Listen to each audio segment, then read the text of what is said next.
Meus queridos, tudo bem com vocês? Olha, mais um capítulo da novela da ilusão da vida toda, né? É isso mesmo. Revisão da vida toda não acaba nunca. Tivemos então o voto do ministro Alexandre de Moraes. Acabou aí, né? Causando reviravolta com efeitos infringentes, pegou muita gente de surpresa. E na semana passada tivemos o voto da ministra Rosa Weber, que está em vias de se aposentar. E hoje, aqui com vocês, nós vamos ler este voto, vamos entender esse voto da ministra Rosa Weber, porque ele é importante, tá? Por que ele é importante? É um voto também, né, acolhendo os efeitos infringentes aí do embargo, né, modulando os efeitos da revisão da vida toda, como infelizmente era esperado, mas essa decisão é um pouco menos pior do que a modulação de efeitos proposta pelo ministro Alexandre de Moraes. E aí não adianta aqui ficar no blá blá blá, vamos direto ao ponto. Vem comigo e vamos analisar ponto a ponto essa decisão que é rápida, certeira e pode ainda salvar honorários, salvar valores em atraso do seu pedido de revisão da vida toda. Então, vem comigo e vamos lá olhar com atenção esse voto da ministra Rosa Weber. Vamos lá? Então, bom, como já mencionamos, a Rosa Weber ela acolheu então, o relatório do ministro Alexandre de Moraes. Então aqui não tem uma grande diferença. Então, a modulação de efeitos iria acontecer. Isso ficou claro quando o Alexandre de Moraes autorizou a suspensão de todos os processos até o voto dos embargos de declaração. Né? Ali a gente já entendeu que haveria modulação. Todo o relatório da modulação já foi proposto, então isso aqui não importa muito. O que importa já começa por ali.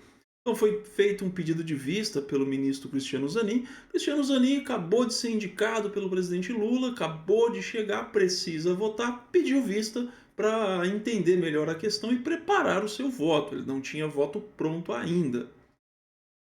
E, para além disso, como a ministra já está em vias de se aposentar, certo? Então ela resolveu antecipar o seu voto nesse tema que é muito importante na questão da revisão da vida toda, e ela já lança de cara, adianta, né, que ela tem alguma divergência com o Alexandre de Moraes com relação aí à modulação. O item 4 e 5, basta aqui vamos passar mais ou menos rapidamente aí por eles, porque ainda é parte do relatório daquilo que foi solicitado pelo INSS, do pedido do INSS nos embargos de declaração, certo? E aí é que importa, daqui para baixo, do item 6 dos embargos de declaração em diante, quando começa de fato a análise da ministra para o pedido de modulação feito pelo INSS, né, que ela acompanha o voto do ministro, ou seja, ela também concorda que deve ser modulado, concorda aí, né, a gente já vou dar um spoiler, né, que ela concorda praticamente na íntegra, divergindo num ponto pequeno em especial. E esse ponto que a gente vai ver já já é o que pode garantir honorários aí para você, tá certo? Então vamos lá, retomando. Bom, o ponto é o seguinte: o primeiro item do pedido de modulação diz respeito a decisões já transitadas em julgado ou processos já extintos, certo? E aqui houve o acolhimento praticamente na íntegra daquilo que foi proposto pelo Alexandre de Moraes e também do que foi pedido pelo INSS nos embargos de declaração. Ou seja, é, de fato, até o pronunciamento do STF, do Superior Tribunal de Justiça, preponderava na jurisprudência dos tribunais, à exceção desta Suprema Corte, que nunca havia apreciado este tema específico sob enfoque em análise. Aqui é importante um parêntese. O STF, até esse momento, não havia sido chamado ainda a decidir a questão da revisão da vida toda. Então você tinha decisões diversas dos tribunais nacionais e aí também tinha uma orientação já mais ou menos pacificada do STJ, e a orientação já assentada era no sentido inverso à revisão da vida toda. Então, já há algum tempo, havia uma jurisprudência consolidada no sentido contrário, de que não era possível fazer a revisão da vida toda. Por isso, né, entendimento que placitava a conduta do INSS, ou seja, até então havia suporte jurisprudencial para que o INSS não fizesse o cálculo na forma da revisão da vida toda, na forma da legislação definitiva e não da regra de transição. Portanto, ficou claro aqui, com relação aos benefícios já extintos, modula os efeitos do acórdão atribuindo-lhes efeito ex nunc. Então, ou seja, qualquer coisa que já foi decidido lá atrás, né, se já transitou em julgado, paciência, e aí aquilo que ainda for possível revisar é daqui para frente. E aqui começa a divergência. Até aqui isso também havia sido decidido pelo ministro Alexandre de Moraes, né, com relação a benefícios extintos já. Agora, a divergência, e aqui cabe uma atenção maior,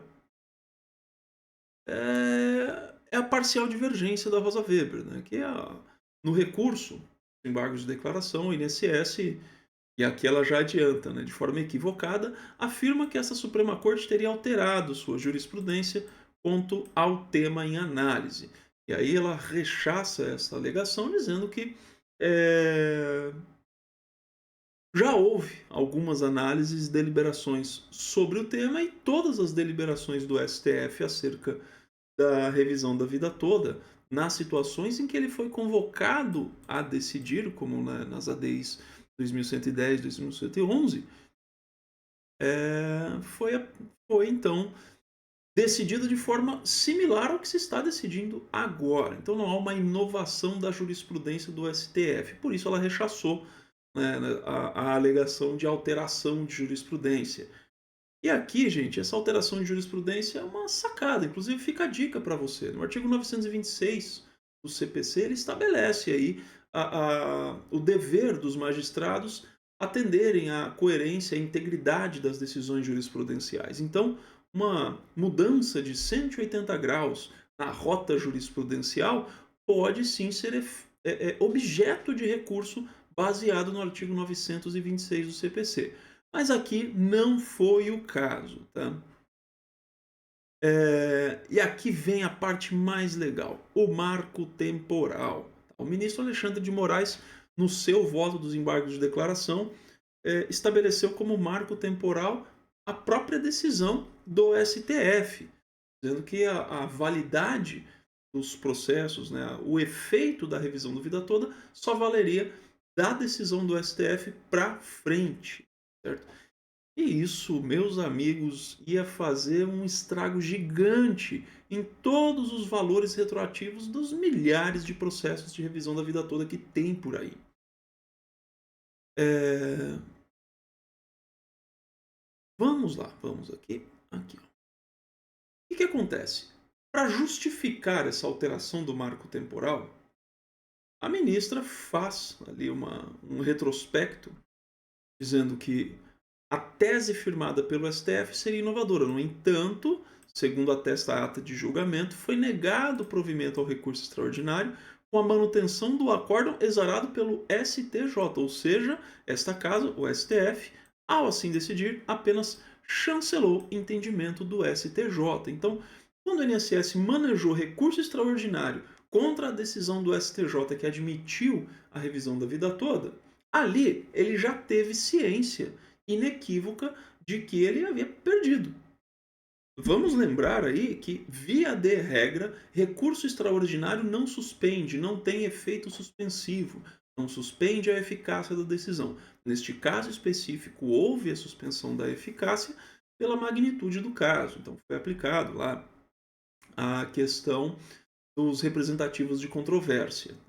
Foi julgado em tema. No entanto, ali a Rosa Weber entendeu que naquele momento o INSS já sabia que já conhecia, certo, a conduta que ele deveria adotar a partir de então. Que é o que ela grifa um pouquinho mais abaixo aqui. Ó. A jurisprudência já havia sido alterada pelo STJ, de modo que a conduta a ser adotada pelo INSS deveria se pautar pelo entendimento da alta corte, notadamente em razão dos efeitos que emanam do pronunciamento exarado sob o rito dos recursos especiais repetitivos. E aquilo? Então, o INSS perdeu um recurso especial chancelado lá no rito dos recursos repetitivos, ingressou com recurso extraordinário, que não tem efeito suspensivo, então a partir daquele momento em que foi publicado o acórdão do STJ, que foi lá no dia 17 de dezembro de 2019, que já está grifadinho aqui para você não se perder. Então, naquele momento, o INSS já tinha que ter se precavido. Olha, aqui a gente já tomou ciência. Ali foi a decisão que de fato alterou o cenário do jogo, tá certo? E a ministra Rosa Weber, então, entendeu que foi naquele momento, quando foi publicado o acórdão do STJ, momento no qual foi alterada a jurisprudência nacional, o INSS já deveria ter ajustado sua prática administrativa para se adequar ao pronunciamento do STJ, firmado sob o rito dos recursos repetitivos. Não afasta tal conclusão o fato de ter sido manejado recurso extraordinário e de ter sido reconhecida a repercussão geral da matéria, pois, até a deliberação desta Suprema Corte, a orientação vigente oriunda do STJ era em sentido contrário ao defendido pela autarquia federal, ou seja, a não ser que tivesse uma alteração do cenário pelo STF, o que não se esperava, e que de fato acabou não acontecendo, o fato é que o STJ havia decidido sobre o rito dos recursos repetitivos, e ali a sentença, desculpem, o acórdão em tema repetitivo já produziu efeitos, efeitos que o INSS desconsiderou. Por que que isso é importante? Então vamos descer aqui, porque o que importa é a conclusão. Então, deste modo, tem para mim que a modulação de efeitos deve operar com um marco ligeiramente distinto, ao contrário do que decidiu o Alexandre de Moraes, que fixou a data, né, o momento de efeito do acórdão, para o momento lá da decisão do STF. Para a Rosa Weber, esse momento é na prolação, lá na publicação do acórdão em 17 de dezembro de 2019, certo? E aqui ela já estabeleceu, né? Porque a hora que a gente está comentando aqui, se você é um advogado atento, você já pensou, poxa, vou entrar com uma rescisória. Porque muita gente já perdeu processos de revisão da vida toda lá atrás, antes dessa alteração de jurisprudência. E aqui a ministra já corta isso, né, já mata o mal pela raiz, infelizmente. Inviável ação rescisória para desconstituição das decisões judiciais que transitaram em julgado até 17 de dezembro, ante a necessidade de preservar as situações jurídicas consolidadas até o julgamento do STJ. Certo ou errado, como a gente já sabe que haveria modulação, essa modulação é menos pior. Vou deixar claro que você, advogado, não vai conseguir mover uma ação rescisória, mas nos processos em que foram ajuizados aí até essa data de 17 de dezembro, será preservado, então, os valores retroativos a serem recebidos anteriores a essa data. E como veremos mais à frente, os processos ajuizados após essa data terão aí os seus efeitos retroativos a partir deste momento da decisão do STJ. Isso é útil porque, se prevalecer a decisão do ministro Alexandre de Moraes, serão pelo menos 24 ou até 30 meses a menos de efeito retroativo que o seu cliente e você, que entrou com pedido de revisão da vida toda, vai deixar de receber. Então aqui ainda há uma preservação, ainda que não seja tão grande, certo? Então,